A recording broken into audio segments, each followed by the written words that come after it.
I first went to the sea training school in Sharpness, Gloucestershire, just before my 17th birthday. Spent 3 months there learning the basics of working on deck of ships.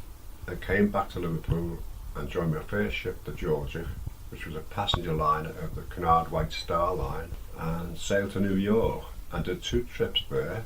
We stayed in New York for about 5 days, and left that ship then and joined another ship to go down the west coast of South America. Done 2 trips on there, left that, joined another ship and went around the Mediterranean, various ports around the Mediterranean, and after that went to the west coast of Africa, up the rivers to all the different ports, and I left the sea then and joined the army and stayed in the army for 3 years and came back to the UK and was demobbed. I started working ashore but decided that wasn't for me and went back to sea and joined a tanker called the Hope Mount and stayed in that for about 6 months, and we went to the Persian Gulf, and we were then going to a place called Balikpapan in Borneo. We broke down in the Indian Ocean with engine problems, and while we were drifting around we decided to fish for sharks with butcher's hooks, and we caught 2 sharks. The first one was thrashing around on the after deck. We had to all jump clear of that. We made sure the second one wasn't thrashing anymore. Yes, that was interesting, seeing quite a large shark on the deck. I travelled all over really. I've been to Australia, New Zealand. In New Zealand we went to a Maori village where they performed for all the tourists and whatever.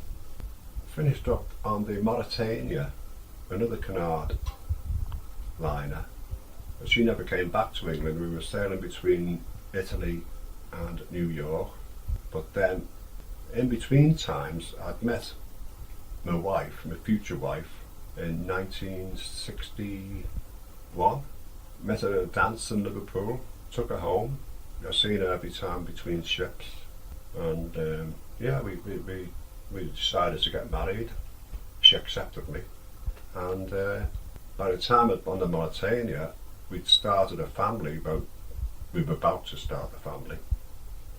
So I decided that I'd come home, flew home from Naples in a Comet jetliner, and got a job in a factory and stayed in various jobs, and then I went to the Mersey Docks and Harbour Company, back to the sea again, working on the decks of ships in the River Mersey and the estuary. The vessel I spent most time on was the Vigilant, which did some salvage work and the buoyage, changing the buoys on the river, so we were kept busy on that, and that took me up to retirement. So now I just look at pictures of ships.